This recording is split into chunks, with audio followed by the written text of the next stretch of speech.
Good morning students. हाँ बेटा, exercise 5.4 के लिए कल हमने आपको एक कॉन्सेप्ट से रिलेटेड क्वेश्चन बताया था। कंडीशन क्या था? कंडीशन ये था कि किसी भी मैट्रिक्स को हम थ्री वेरिएबल में, टू वेरिएबल में इक्वेशंस दे रखी थी और उनको हमने किस में लिखा था? ax is equal to B की फॉर्म में लिख दिया था कल, और ax is equal to B की फॉर्म में लिख दिया था। तो वहां से हमने क्या किया था? मैट्रिक्स ए का डिटर्मिनेंट डिफाइन किया था, और मैट्रिक्स ए का डिटर्मिनेंट यदि नॉट इक्वल टू 0 आ गया था तो आपका क्या हो गया था? मैट्रिक्स क्या था? आपका कंसिस्टेंट था, और उसका क्या था? यूनिक सॉल्यूशन था।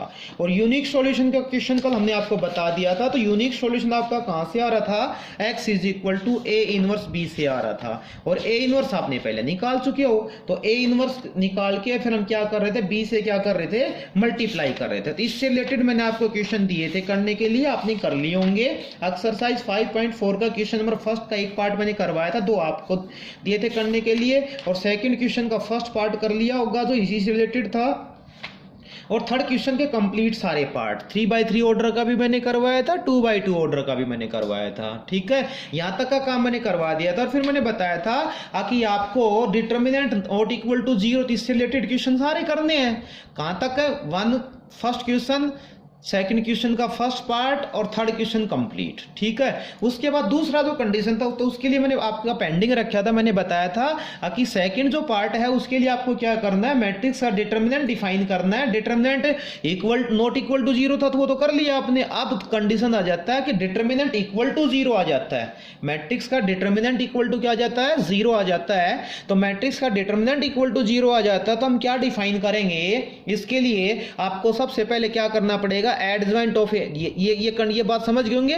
डिटरमिनेंट ऑफ इक्वल टू 0 है तो डायरेक्ट से ए इनवर्स निकल नहीं सकता, क्योंकि मैट्रिक्स कैसा हो गया आपका? सिंगुलर हो गया, और सिंगुलर मैट्रिक्स है तो ए इनवर्स एग्जिस्ट करता ही नहीं। तो यहां से ये बात तो क्लियर हो गया कि उसका यूनिक सॉल्यूशन तो होगा ही नहीं।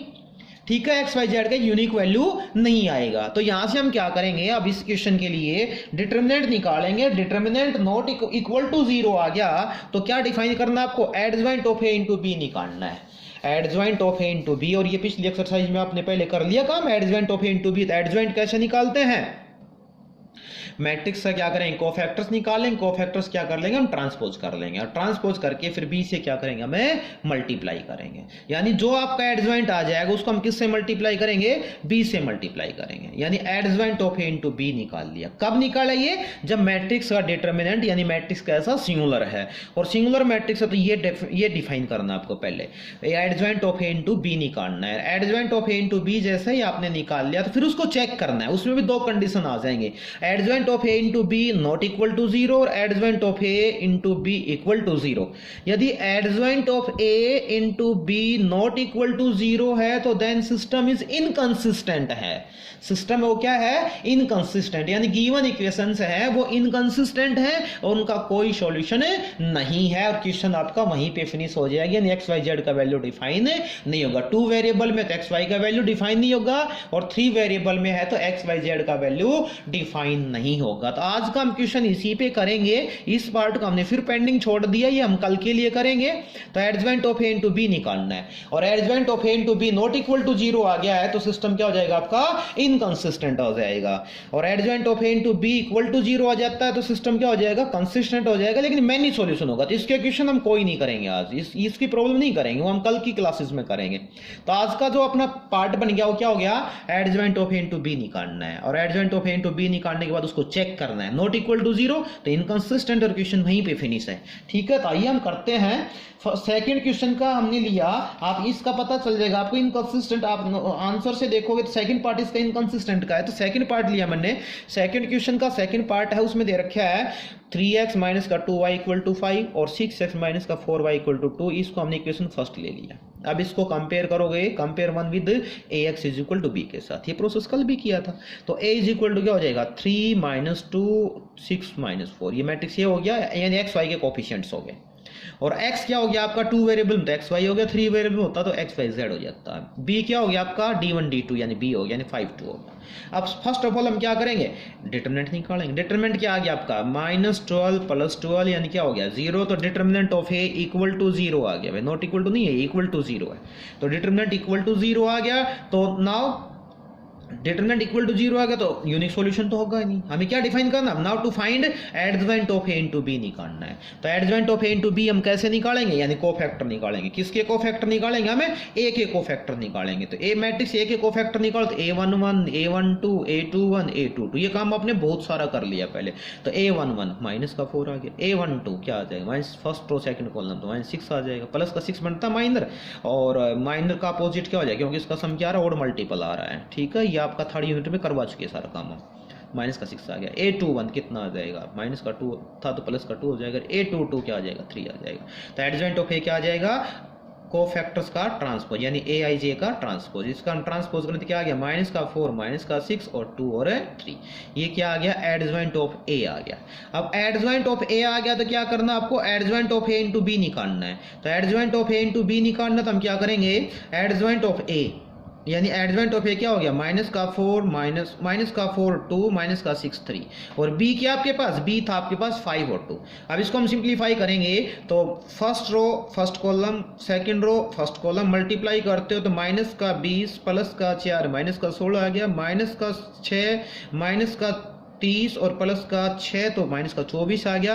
तो adjoint of A into B not equal to 0, तो ये कंडीशन आ गया कि नहीं आ गया, adjoint of A into B not equal to 0, तो देन सिस्टम इज इनकंसिस्टेंट और नो सॉल्यूशन। तो इनकंसिस्टेंट वाला और नो सॉल्यूशन वाला भी सेकंड के जितने भी पार्ट हैं या थर्ड में जो भी पार्ट आता है, थर्ड का कोई पार्ट इनकंसिस्टेंट का नहीं है, तो सेकंड के दोनों पार्ट हैं ये आपको करने हैं।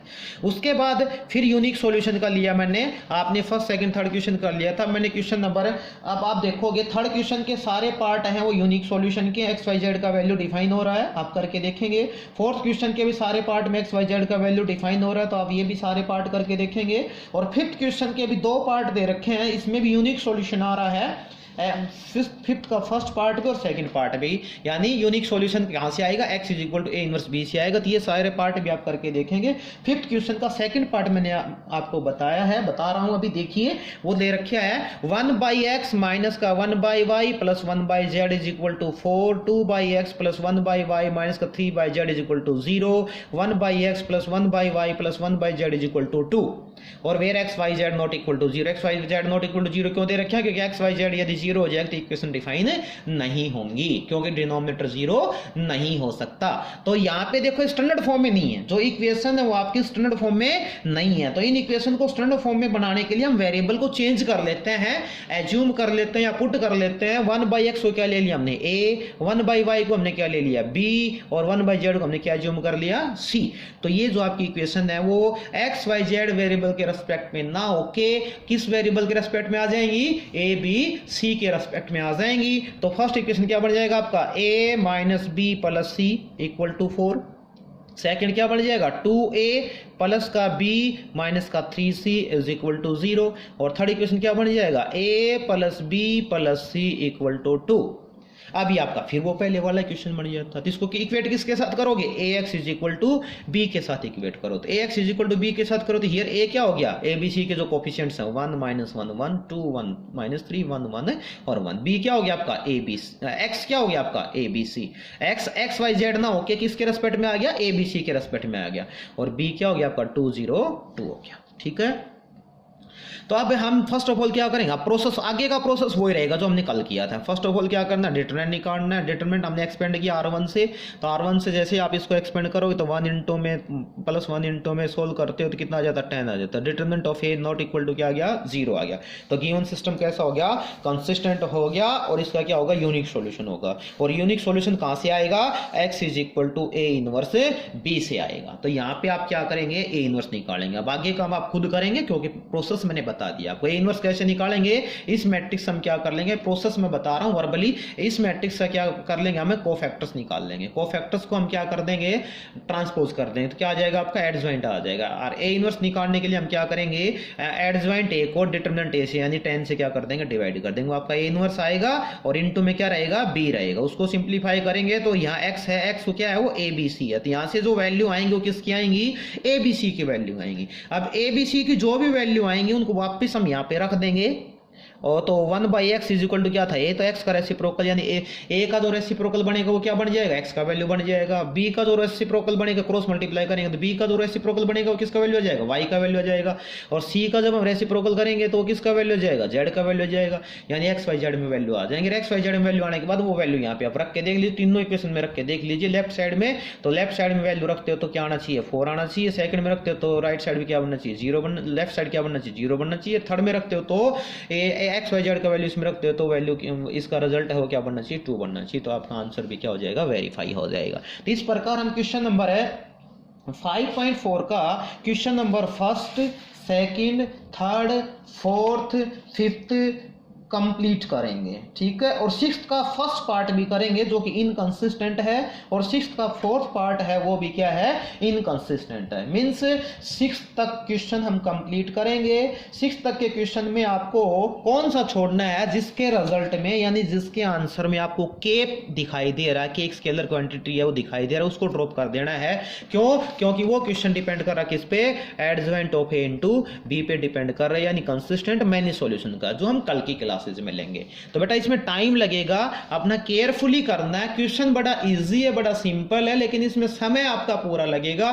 तो ये नहीं कि क्वेश्चन को एक बार किया फिर वो आंसर मैच नहीं होता आपने उसको ड्रॉप कर दिया, नहीं। हर पार्ट को आपको कर करके देखना है, प्लस माइनस का ध्यान रखना है, माइनर को फैक्टर निकालते तो उसका ध्यान करना है, कैलकुलेशन बिल्कुल आराम से करना है, तसल्ली से करना है। हर क्वेश्चन का हर पार्ट आपका आंसर है मैच होगा, ठीक है। तो आप 6 तक के क्वेश्चन करेंगे, 5.4 के 6 तक के क्वेश्चन करेंगे उन पार्ट्स को छोड़ के जिनका मैनी सॉल्यूशन है। अब मैनी सॉल्यूशन का आपको कैसे पता चलेगा, आप आंसर से चेक कर लीजिए बुक में, जहां पे के दिखाई दे रहा है वो पार्ट ड्रॉप कर देंगे। बाकी 6 तक के क्वेश्चन के सभी पार्ट आपको नोटबुक में भी करने हैं और सॉल्यूशन उनका करके देखना है, ठीक है। ओके।